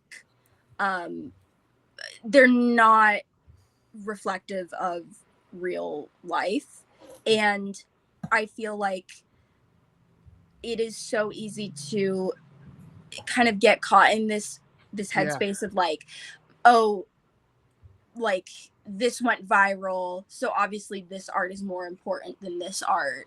And that's just such a toxic state of mind to be in, and it's hard to keep at social media when the ratio is so inconsistent. But that's why I'm saying I genuinely appreciate when people really want to kind of boost creatives in this way. It feels more genuine. We have Like a that. we have a friend in the chat too, under the account name the Misfits Muse. I was just looking at that. That's two of our friends, actually, Neurodivergent Hodgepodge and Jason Odell, who is a photographer and leads like trips and nice. stuff around the world. And they would love to have you on too. They platform and promote artists and creatives, and it sounds like they're a new publication together, but both of them are amazing people, and I think they would love to have you on. Is what it sounds like. And you have so many people. Saying. You just waking up this morning because your dad decided to jump on with us. She's like, I'm back to that financial stuff. Did we lose her? Went black. We lost her video for a second. She may have. I hope you're still there. I still see the name. Can you still hear us? No. We lost her for a second. Yeah. Oh, hey, Hallie, we lost you. I like how that works. Hey. There she is. She's back. Can you guys hear me? Yeah. I wanted to say something because what you were saying about social media too. Well, what you're saying about social media is so important to recognize because all those algorithms, they promote stuff that is not what people want to see. And so what you were saying before, like the stuff that goes viral, a lot of the time, she disappeared again. Oh, we lost her. She couldn't hear us for a second. Oh, okay. I think she'll be back, hopefully. Well, I wanted to give that encouragement because everybody in the writing world, the writers are it's always imposter syndrome, and they just don't understand that the game is rigged. So keep at it. They deliberately try to suppress good content a lot of the times. And that's the important thing, to keep people going. The good ones got to keep going. There she is. Guys, she's back. Okay, sorry about that. No, that's we got to drop. Marlon's got to drop, doesn't he? Okay. Yeah, I got to drop off. Okay. But, we didn't get to any of the notes. That's but Marlon, fine. No, that's okay. We can do it again. That's okay. Marlon, before you go, though, promote yourself. Shamelessly promote yourself. And Hallie, if you have a couple more minutes, we'd love to just hang out and talk folks, for follow me on Notes. I'm on there on and off all day long. I actually got to run to in a few minutes, a live stream that I'm going to do with Ahmed Baba, who is a good friend and just an excellent guy. So so I'll get my chance to talk about all the shit that's pissing us off. Good. So, get it out. You guys can, carry on and talk about art and get my kids some work. Oh, Marlon, thank you so much. I was so happy to see how proud you were. Thank you. The proud dad makes me happy. It makes us so happy. Thanks, Marlon, so much. And everyone, please, please, please, if you're on Substack, hit the subscribe button in the top corner so you can subscribe to all of us. If you're on any of the other platforms, snap that QR code. And put Hallie on top. I don't like being on top. Marlon. Oh, don't worry. We're going to be switching over. We're going to get Hallie up top here. But Hallie, I just wanted to say too, like the whole gatekeeper thing as a writer, I'm old enough now to know it's like I've been good at writing for a long time, and the gatekeepers deliberately suppress certain content. Oligarchs own the media, they own politics, they own everything. And so much of just being a creative in this horrible dystopian world is finding people that support you, but just having the courage and finding the ways to carry on. I say imposter syndrome itself is like a tool of white supremacy to keep us from saying the things that need to be said. So keep creating your art, is the song I say. Do it. Thank you. Yeah. Thank you so much. I appreciate that so much. I didn't get to hear it till I was 50 and I had to say it to myself. So that will save you some pain in the world because it's just not fair. And all you have to do is look at your work and see how much better it is than so much of what else is out there that's shoved into our face all the time. So yeah. I want to say thank you. Like, thank you for creating and just letting yourself continue to create. I've got a son and a daughter. My daughter's 12, almost 13, and she's been drawing since she was little, and it's amazing to see the joy she gets out of it. And I can see that same joy as you were talking about it and in talking about your own art and what it meant to you. I could see that same joy in you. And I think that's one of the things that's missing right now in a lot of ways. And And people long for it. People People want are that looking human for it, and connection. thank They you for want it. bringing it and Yes. being excited about your own joy and letting yourself feel happy for We'll the things fortify you you. create. Yes. Validation. We want to validate each other. That's what Yeah, creative validate Yeah, no, and I'm validate feeling yourself. it. You're awesome. Good. Like Yes. we've never yes. met, but you're awesome. Like this has been Oh, such a different delight. morning than I was expecting, Yeah. and such a Oh, delight. I feel the energy. So thank you. Thank you for coming and asking if you could come on with us. We're so glad. And like I said, I'd love to find a way to support you and promote your work and get it out there and offer space so that you can show off what you have and your creativity and what people can learn from it and gain from it. So if you ever want, I'll reach out. I'm in contact with your dad, but we can reach out on Substack too and get connected, and I can help. I'm here to help and promote those around me, because holy shit, Yeah. like what a great way to start the day. Yeah. And there's a Well, community that I'm wants to know more. Go ahead. no, glad to be of service. Yeah. And it's so awesome seeing and hearing about you guys' daughters, and just the fact that kids can create just with no bounds. Oh, It's really awesome, because I know a lot of people my age, like my partner, um always talks about how they just have lost that spark, and just desire to create. yeah. And I feel like I'm very lucky to have to just always I'm never bored. Like I always can just like create something, draw something. I've never been like, I don't know what to do today. Like, Yeah. Yeah. but yeah, it makes me happy because I'm just like seeing these like stages that I went through, and like I didn't know that like this was a thing, that like I didn't know that the eye drawings was like a universal experience, and like the I got one of my Okay, daughters. I have an odd. I guess I can't see it. It's one of my. I can't do it with my background. So I'll show you later. But she's got. It was a notebook filled with all kinds of like sketches and things, and just yeah. from Did years. you- She just sits there doing it.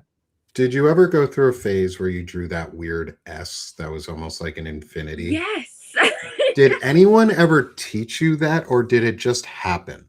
I don't know. I feel Oh, like there it is. is it like There's the- ingrained in the there's the coding of fairy. like our brains or something? Because like I don't know. Somebody I- probably you see it though. You see it, and I think sometimes you see things without consciously being aware of it, and you pick up Yeah. patterns, and they just linger in your head.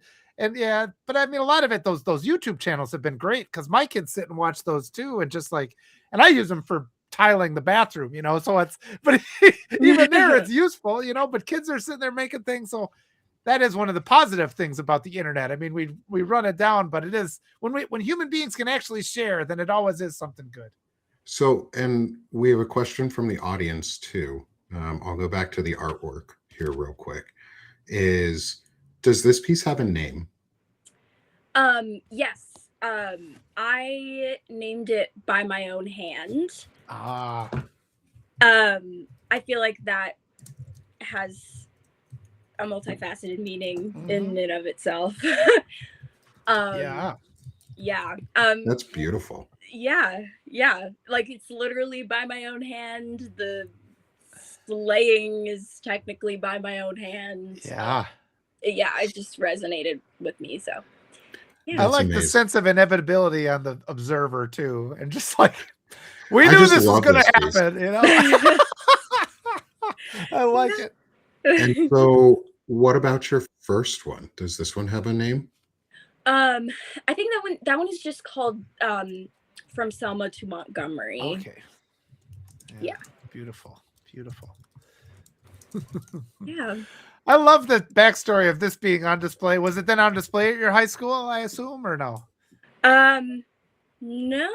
No, not even for like an art show. You just brought it in for a project? Yeah, no, I guess being the overachiever I am, I think we all had to do a couple, or actually no, I think at this point I was in the advanced class, so we were all kind of just creating our own projects. And I had done, actually, I don't know if my dad had showed you this piece, but I had done the first tippling piece I did was of Angela Davis. Oh. And I weirdly like stippling. I feel like I'm masochistic that way. But I really wanted to do another stippling piece, so I chose this photo. It's based off of a photo that I had found. So yeah. And then there's a little brushwork at the bottom, or is that all stippling too? Yeah, no, that's dripping. I just dripped some India ink down and just let it do its thing. Someone commented earlier that it almost it had like a blood feel to it too, in the dripping, and maybe some of the symbolism behind that. I just think it's amazing how much meaning you can find in art, even unintentional. And like, this has been such a great way to start the day. Yeah. This has been the best way to start the day, is just going through these pieces of art. Like, I'm so glad your dad joined us this morning, and I'm so glad you joined us too, and we're able to talk about all of this and all of your art. And we didn't get to any of our notes that we would normally be talking about, which is totally fine. I'm going to include them in the post show notes, folks, so don't worry. You'll get the notes we wanted to talk about. We talked about a lot of the stuff in various ways, but this is also, your dad's name's going to pop up here for a second, or his, but this is where I like to promote and allow and let others unabashedly promote themselves and where they can be found. And I have a QR code for your Substack here. So I'd love for you to promote yourself and what we already know some of what you do, but tell the audience how they can find you and support you. Yeah. So I mostly post on my Instagram. It's going to be hallieclaire.art. I am trying desperately to post more on Substack. I really want to post more on Substack. I post sometimes on my threads, which is in my Instagram bio. My website is also hallieclaire.art, which is, you can find, I have kind of a portfolio on there, and I am setting up my shop as we speak. Yeah, that's about all my social media right now. I am working on YouTube, but yeah. Awesome. They're sharing it in the chat. Awesome. Too, Yeah, so we're making sure that'll go into our post show notes also. Awesome. Is your Instagram, so that people can find you. I just followed you on Instagram through my Sick of This Shit pub. You'll probably get a follow from Banner and Backbone Media. So everyone, please go follow her. Like, this was so fun. Like, God, I'm so happy about that. Yeah. Like, what a great way to start the day. Thank you. You're awesome. I love talking about art. I could talk about it forever. Oh my gosh. Good. I'm inviting you to talk about it forever. Yes. Like, if you want to just talk about art for nonstop and be the next Bob Ross style person, ma'am, you got space. You got space. You're invited. Like, there's a hunger for this type of thing, I think, and where it's just boiling beneath the surface of like, we need to create, and we just need to express ourselves so much more and be so much more human. Mm-hmm. Gosh, you can offer that. I support you so much, and I just met you. Support you so much already now. Thank you. I really, really appreciate that. And I'm so down to just talk. Awesome. I can talk. Good. And for anyone in the audience who missed today's episode, please rewatch or make sure you get, it's an hour and a half of us talking about artwork and maybe 20 minutes of us talking about politics. We're just we're done. We're done with politics. We're just going to paint now. This entire day was about celebrating the joy and love and creativity of our Yeah. children. And we got the fantastic experience of meeting one of those children Yeah. who's an adult who can come on to our podcast safely and express Yeah. herself and talk to us about her artwork. And holy shit, thank you.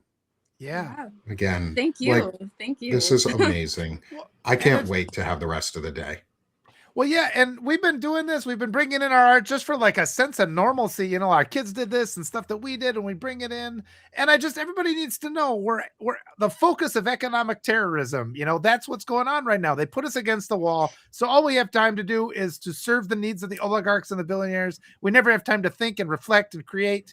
And we're born to think and create and create and reflect. And it's sort of like, just do it, you know, and all that pressure that makes us think, oh, we should be doing something else is the thing that's been implanted against our will. And we need to validate each other and support each other and remind each other we deserve. And it's like, whether it looks like, you know, my little thing like that, or I make my little sketch, or whether it looks like, you know, your Rembrandt era, you know, painting that's just so beautiful.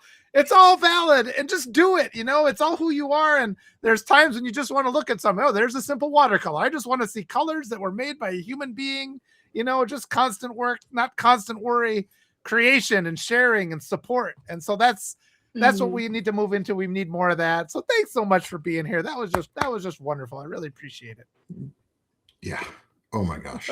I don't know if she froze on us. Oh but no, at we least, froze. I hope at least she froze in a good pose Oh, because that sometimes happens. Can you still hear us? She moved a little bit. Oh, We lost her, I think. Walter, while we're hopefully might be able to get Hallie back. If not, please again subscribe to Hallie Claire. Her work is so amazing, and I cannot wait to continue building this new friendship with her and like helping her how I can. Like, shit. Yeah, she's back. Sorry, Yes. guys. She's Every back. time I get a call on my phone, it Oh, just, that's like, why. Oh, yeah. We blame the tech bros. The tech bros that got us. They got it. Yeah, They don't I'm like sorry. us. This is like very impromptu. Otherwise, I would have set up my computer. But Oh, it's fine. Oh no, we'll definitely make sure that we get you on here soon. We'll reach out again because this is I could just talk art. I was a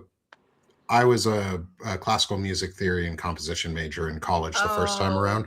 So when you talked about Baroque, I almost blurted out, well, if it ain't Baroque, don't fix it.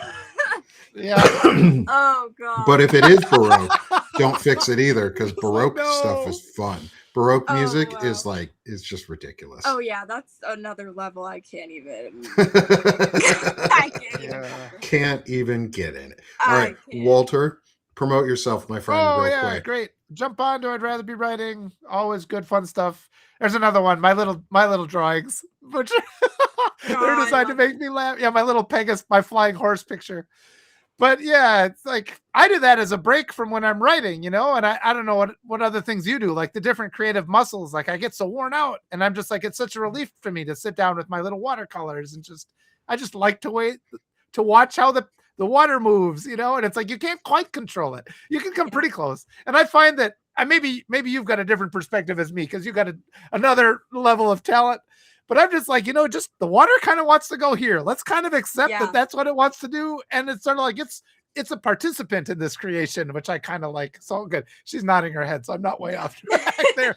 But I always encourage people, and I like putting out my stuff just to encourage other people to bring it on. And you'll always find, you know, a receptive home to celebrate people's artwork here. I just want to see human creation. I want to see human, and there's so much that's expressed in every little line, what people choose to write about. And again, we're in that era of suppression where people don't even know what is being suppressed from them. They don't even know what they're being prevented from saying. And so like the more you just open up and start sharing, you might start saying things you don't even realize you need to say. And you'll find other people who understand it, and then they can provide you with direction, because we're so compartmentalized these days. And part of that is because we no longer, they turn to AI. Oh, we didn't even get a time to talk. As I said, I bet you've got things to say about AI, but it's like people are you know, you're watching AI and you're like, God. And it's like, that We're going to do prevents a us whole from show sharing. on AI art. And that prevents us from sharing these calls we make. Sometimes you'll draw something and it's a call for help, and you put it out into the world, and the one person that can read that call for help is the one who will find you. And that's what we need to do. So that's why we need to elevate the importance of this art and keep supporting each other. And all the wonderful people in the comments, you guys have supported us throughout this hard couple of years. So I appreciate all you. And I got to get your name right. Is it Hallie or Haley? Hallie. Hallie. Okay. Yes. Hallie Claire, thank you so much for being here and just for being you and all the things that you've given us today. And I'm looking forward to seeing more in the future. Never stop creating. That goes to everybody. Yeah. Thank you. Thank you so much for having me and platforming me. Thank you so much. Absolutely. And Walter, before I switch off of your QR code here real quick, is from Laura in the comments. Walter, beautiful man. I could listen to your empathetic wisdom all day. Thank you. Thank you. Because you have it. You were toxically empathetic, as the right wing would say. Instigate kindness. That's my yes. motto. And then come support me here at Sick of This Shit Publications, because we're sick of this shit and we're doing it and we're creating and we're adding creativity. We're rebuilding joy. We're discussing community and disability issues. We're having Walter dance. We're doing masculinity discussions. We're featuring beautiful artwork and amazing creators. And gosh, this was so fun. And so help me continue to build this and continue to grow, become a paid or free subscriber on Sick of This Shit Publications. Paid really do help. Love Walter's dancing. And we are going to make America creative again and not kind. We're going to make us creative. We don't have to always be kind. Too. We can kind can be a thing. But I want to first make us creative, because then we can get to all the other things. And Hallie, again, wow. Thank you. Thank you so much, Hallie Claire, for being with us. This has been a wonderful, wonderful way to start the day. And as brilliance. In the presence of brilliance. Yes. I love it. And as I always say at the end of my shows, and again, we'll be back next week, everyone, at 11 a.m. Eastern to 1 p.m. Pacific, as we always are for our 2 hours. Please come join us. Spread this episode, because the art was the highlight in the feature. And like I always say, we're sick of this. We're done being sick of this shit. And now we're doing this shit. Have a great day, y'all. And we'll see you again next week. Thanks, Hallie. Thanks, Walter. Thank you.